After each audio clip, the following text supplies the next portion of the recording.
So, I had no idea you could just buy one of these. But you absolutely can. I mean, there's one for Tekken, Resident Evil 2, Revelations even somehow, Metal Slug, or even a heckin' PS1 controller that makes Pachislottery at home as easy as can be. Though, even with the real thing, it's not that hard. See, what you're buying ain't like the whole rig or like a fridge-sized arcade cabinet. In store, they'd likely be set up with seating and a Wii platform or other bells and whistles, but the actual machine itself is really not that large. Of course, that begs the question as to why one would buy a Plinko machine. I'm definitely not the type of person who would. I'm not like an arcade sicko or a gambling pervert or a collector or someone who cares about like real hardware by any stretch. But what I am is the bitch who has done several super in-depth videos on everything Metal Gear Solid. It's kind of a thing I like. The whole series too, whether that be on N-Gage or when it goes... I am down with the snake meat. And because of that, I had friends daring me to buy this for myself as a moving gift of sorts. You know, to myself, at my own expense. I didn't hate this idea because as far as I can tell, just about all coverage of it is through shaky, sneaky cam footage, and having one at home means I can take my time with it. Maybe even gaining access to the guts, I could mess with the settings or even get direct feed footage somehow.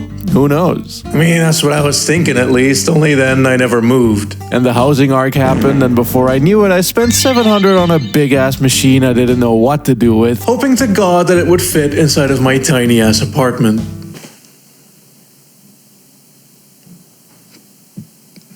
Which is why there is no sponsorship segment. I'm quitting sponsors. I've listed the full reasons as to why in the pinned comment, but it's tied into why this video took so long to release and why now I have merch.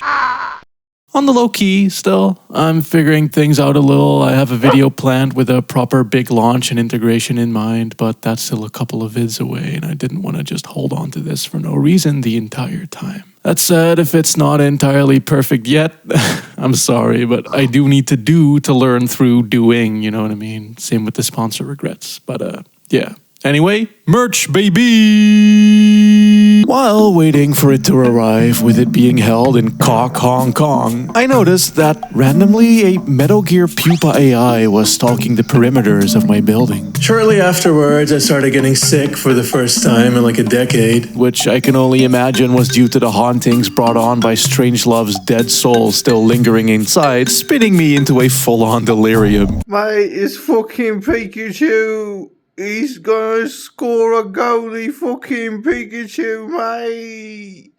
Pikachu! Yeah, and as I was down and out, FedEx also started sending me threatening language and shadow dates, and then they made me pay like $300 in import monies and T to whore. Luckily, none of the dangerous weather stopped it from arriving all the same. Was just reserving a spot for it too in the music studio I've been building, hoping to fit it onto this rickety IKEA table that my dad found on the street corner once. I wanted to throw it out, but then my brain went like, okay, let's stress test this bitch. Because goddamn, this fucking thing is heavy. Granted, I have zero upper body strength, but even then, it's very big, very shiny, and rather weighted. Ooh, mystery keys.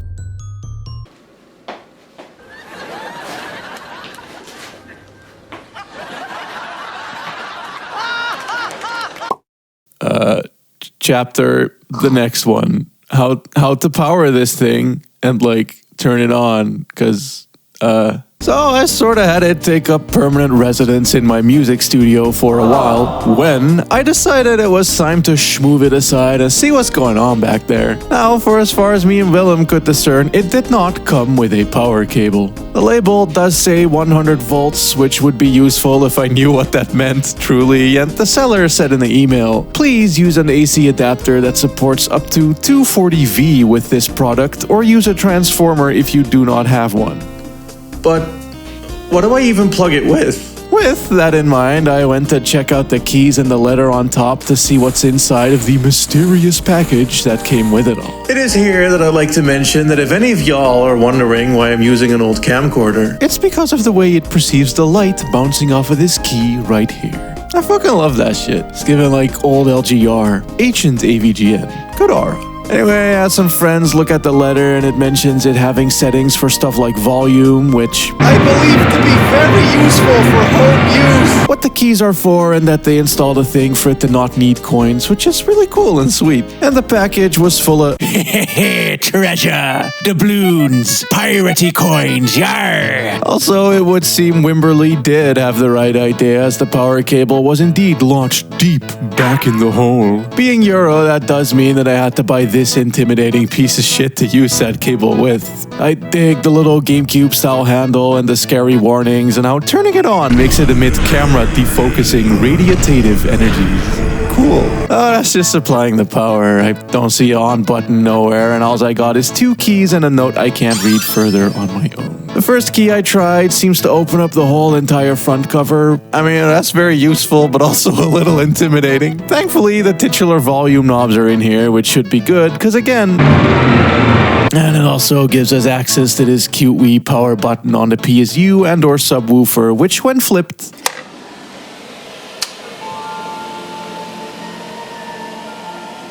Holy fucking shit.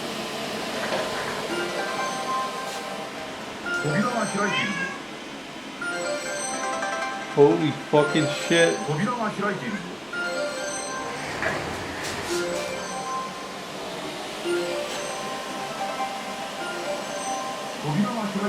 I will readily admit that I was legit terrified to turn it on. PSUs in general spook me, as do power converters, because, I don't know, who knows, maybe it could have blown up, or maybe it would have. And I'm way too spectral for sudden loud noises like that, but luckily, nah. It's perfectly usable indoors. Besides, for how scared I am of technical shits, it is also a very elegantly put together machine on the inside. I mean, the wiring is impeccable. All the crucial and vital guts are shielded by plastic covers. Suppose that it makes sense for what it is. This thing is meant for smoky parlors and bars with motherfuckers strutting around sloshing beer glasses with their sweaty hands having to bust them open to tweak around. So maybe that's the mentality I should channel too. So yeah, let's slap it on shut and start pushing random buttons. Or rather, we begin with an error message. It wants coins, and I think the time and date settings need to be effed with as well. For this, we have the second key that brings us here. A sleek blue menu with cute PS2 era Metal Gear sounds, the titular settings, and a bunch of stuff I don't need to mess with, but it's still good to have, I'm sure. Regardless of the free play though, we also need to fill a funnel with coins to make the payouts work upon win, hence the big sack of the balloons I got with it. Very kind of the seller to include, honestly, because I'd be screwed without him. As you see, this is a Pachislot. Emphasis on slot.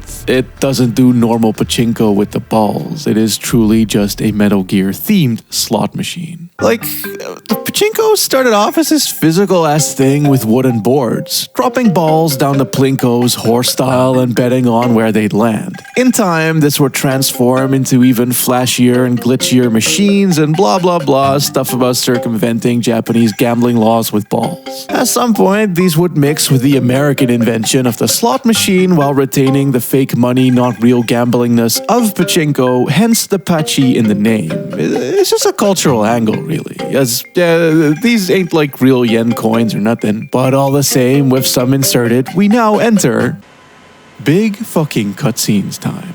Like, goddamn, this is one hell of an attract mode. Taking up the whole length of the cap with key MGS3 moments whizzing on by, spoiling the whole damn game.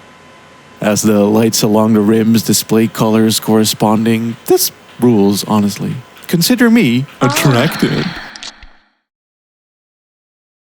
So, outside of the shiny keys of Prior's mention, the real reason I'd been using a camcorder is due to the aesthetics of this wonderful old music video for Pachinko Man by the Japanese dancehall artist Boogeyman. I don't know about this text, I will be so very real, but the whole vibe of this MV otherwise speaks to me deeply. The sparking lights, the interlacing, the summery, cool color grading, I knew I needed them all for this. Pachinko Man themes, if you will, but also maybe for clarity's sake and for the vertical to match the vertical, we can do the actual gameplay portion with a modern phone camera. How's about that? Wouldn't want to miss out on all the crispiness of this menu now, would we? With settings for difficulty, who talks to you, I think? And shits for the payouts and slots and stuff. I'll be honest, I don't really know. To actually play though, you simply have to slide in some coins for credits and then it just kind of unceremoniously begins, really.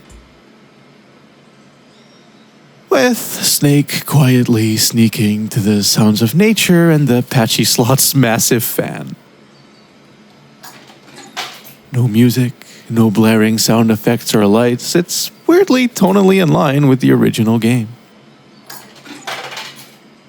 If I could explain how it works, I'd compare it to an old QTE game, aka a cutscene will play or loop, with the player needing to engage somehow to make it carry on to the next cutscene or sequence. In a QTE game, this would be quick reflexes of buttons and directions, but here it's, well, winning a game of slots. This is, of course, totally and wholly random, thus the guzzling of coins commences. Initially, I figured it would mimic a playthrough of the normal game's progression, just with everything left up to chance. Moving forward, talking to Sokolov, getting away from enemies, or how Snake does just that, what camo he'll use, getting calls, it's all there. It just requires a constant cycle of hopes and dreams to get the right slot results. Hitting shit good does net one some bonus credits, and setting it to classic mode basically makes those credit payouts bigger, I believe, but it is still just MGS3 subject to RNG. What you do have control over is the knob. The lever, if you will, with the direction one knobs the knob at a given knob dictating the direction of the game, sort of low-key akin to split paths or hidden options. You know, if we were willing to be charitable. What a cool little sequence and animations here, though. It is very dynamic and probably would be pretty fun as a arcadey QTE FMV game a la Dragon's Lair. It's just that, like this, yeah, I mean, given that you can die too and have progress reset, fun isn't necessarily the word I'd use to describe my time spent, as I really was simply sliding in coins, yanking my knob and pressing buttons at random. Tactile, satisfying buttons, I will give it that much, but as a game it's not very engaging to me, though I probably lack the gamble mindset to really get it anyway. I'm still in a dream, coin eater. Also, my first play session that you saw there got cut short by another error. Something about the sub-metal slot or detector, metals being the coins, I think. I have no idea, but simply not touching it for a few days seems to have fixed it, being that also resets the timer every time, which means a lot of fucking around with keys to get the game going again. It's really not ideal.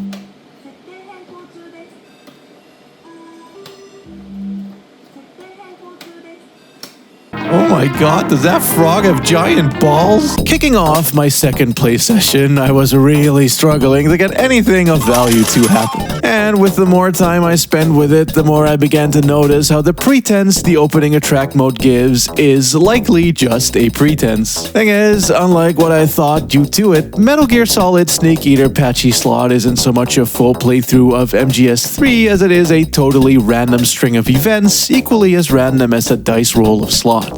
1 minute, you're a snake strutting about the starting area, and the next thing you know it, you get the late game fork. And then he's sniping. Then there's those flying guys, and then randomly Volgin fucking shows up, and it's also slow and tedious too. Insert the balloon, hit the lever, push the buttons, over and over and over and over again to no real avail. Anytime anything threatens to happen, I lose the sluts and it boots me back to the snake sneak-in rough in a jungle part.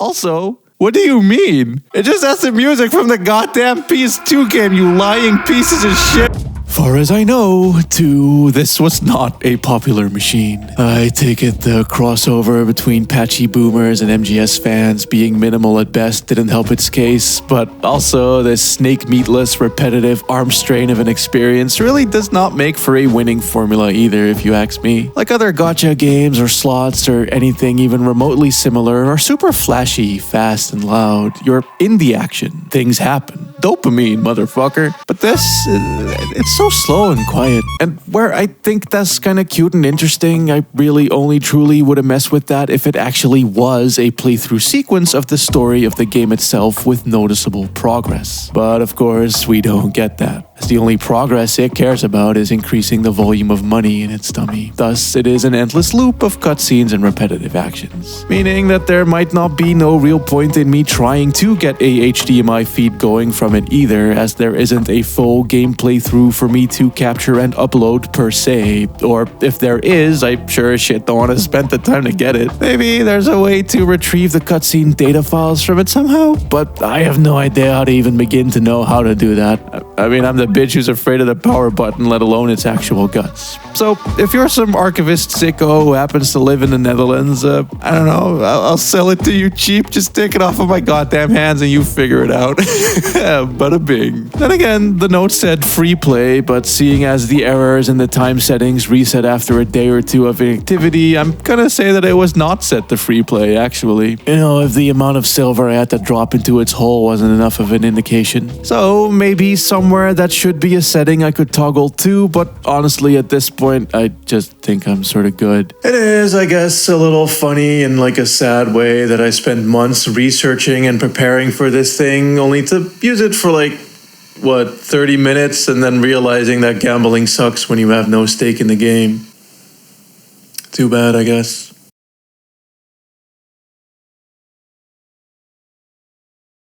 One thing I am not, however, is angry. Because goddamn did this thing piss off a lot of people back in the day. Not entirely sure where folks stand on it now, given that the new Silent Hill stuff is being received pretty well, but for a while the fuck Konami droning was getting pretty sickening. Like, yeah, sure, the Kojima breakup was messy. Of course, they're already great directors, period.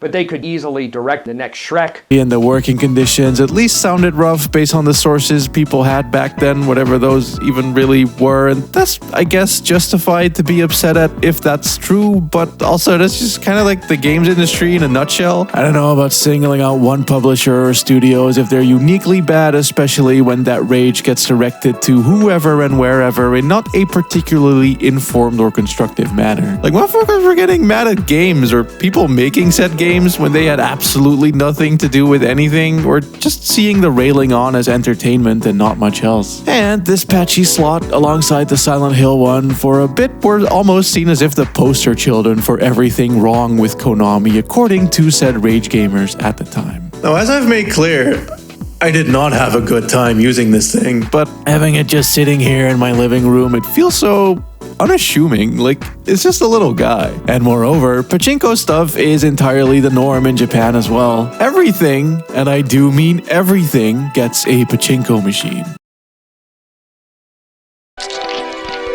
Everywhere. It haunts me. It's just like t-shirts, basic merchandising. It's not like this vile debasing of a series you like, or if it is, then it's just that in the usual capital commodifying art way, which I don't like in general, but I'd be hard-pressed to see the angry gamer dudes acknowledge something like that, so whatever they then are mad at, I think might just be kind of bullshit. Like, if I understand it correctly, then the anger around this thing was something along the lines of, I'm not getting more of this series that I like, and instead they're making this, which, I don't know, we just sort of entitled to me in a way, maybe? Like, why do you need this series to suit what you want it to be, or need it to be going forward past what already happened? You have the games that you like, and be happy that you do. That's my POV on stuff like this, at least. Besides, to me, Konami was and always will be just another studio who made hella cool stuff I enjoy. Like Shadows of Destiny, Castlevania Judgment, the Konami Drink Server, and the Goonies? What a disgusting name. Is that like a uwu sort of gooner thing? Oh, well, I'm having my Goonies. Vile! As a extension to this, what I found even more befuddling were the folks who saw the Pachislot trailer and got mad at it at the assumption that they assumed that this was for a remake with these graphics. Now, we are kinda getting that now, but kinda being a bit caveat here, as I think Delta actually looks great. Folks look like how they should and do, which these Pachislots never really did to me. These look less like the actual characters and more like cosplayers. Actors dressed up as, not themselves, which makes sense given how the Fox engine works, and that's what this runs in. and God, oh God, that whole legacy. Fucking MGS5 character creator ass Afghanistan sunset football gaming type beat. But yeah, that engine was geared towards scanning in actors primarily, as it was geared towards MGS5 primarily, and that's what that did. So they probably did have real people model for this, and that's why they look so costumed up. For what it's worth, the cutscenes are pretty fun. It's especially cool to see it displayed on this sharp vertical screen with all the lights around it. Tons of dynamics on the slots too, and fun sound effects. It's definitely a sight to behold. You know, when you're actually able to get to anything. But being upset that these cutscenes were made for a Pachislot and not a full remake that we've suddenly now feel entitled to demanding, I really don't get that at all. Let them make whatever they want to make, I say. Be that a slot machine or nothing at all. A moment can be a moment. We don't need to suspend the Metal Gear series ad infinitum. Granted, I'm cool with Delta happening. I'll just see it as a funny little port. An alternate version. Same way games back in the day had wacky GBA releases and shit. But that's all it'll be for me, and I'm not about to expect or need more.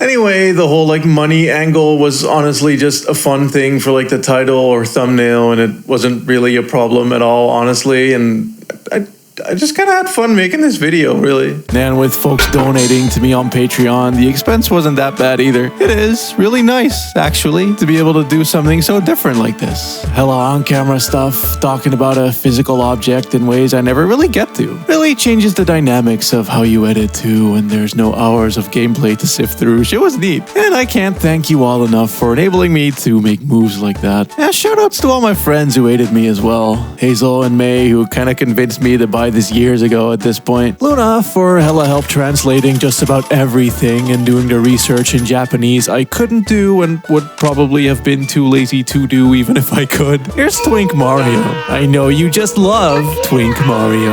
Also Jonas, Yoshi, Blame, Joshua for doing a little translation help too, not to mention helping me build the stew situated around it. Yoko for helping me figure out the power stuff that terrified me. And finally Skella for the Japan trip footage. The Patchy parlors, the Patreon pee I couldn't have peed in person. Honestly, thank you so much for that. The original Patreon idea was just gonna be a fucking text scroll. Can you believe it? And of course, thanks to everyone else in Kult for the moral support and little bits of help here and there as well. I could not have done it without y'all. This video took months to make, even if it might not look it, and it did legit really have quite a budget to it too, and none of that would be possible without everyone who helped, Patreons or otherwise. In closing, what did I learn? Well, gambling is not for me, and I'm really not the person for videos like this. My shit is so based around just my personal experiences rather than big research or putting in big effort in documenting or completing or what have you that I can't be the one to go above and beyond to extract more from this than what I have here, and also plot twist, motherfuckers! See, I found a secret second options menu which is actually just an error log, so that wasn't helpful, but also it turns out the free play wasn't ever real. We just mistakenly made that up somehow, but also we found reports from some Japanese pachinko reviewers saying that this one is notoriously difficult, which is fucking great, but also a guide covering how to beat it, which is fucking great, as if it isn't all RNG, which it is, which is fucking great. So you just gotta spam it with hella coins and dedicate hours, if not days. There is no free play, there is no difficulty. All these modes are lies, and the person who wrote the guide may very well be the only motherfucker on earth to have ever seen its ending sequence in person, meaning that there is an ending sequence and it's not all garbled bullshit. The game just traps you in garbled bullshit because it fucking hates you. And also I saw on YouTube some of these do have payout settings as a physical switch, but I can't find that in here. But then yes I can. It's on the front, but then how the fuck do I affect the digits? I don't know. Snake, you need at least 700 coins to win. I am in crippling debt. Okay, so there's a little button on the back of the door that changes the payout settings, with 6 setting it to high. This should make things a little easier. Then the normal mode, according to the only person who ever beat this, is your best bet. It's not a difficulty thing, it just controls how much will happen, with the final setting being so much happening it'll likely clear you out. With this in mind, I gave it one more honest try. front loading it with coins instead of piecemealing shit too, as that's what the experts do, and indeed, it was more eventful, and I did get more payouts. Payouts it still burns through with ease, and I sure as shit was spending more on it too.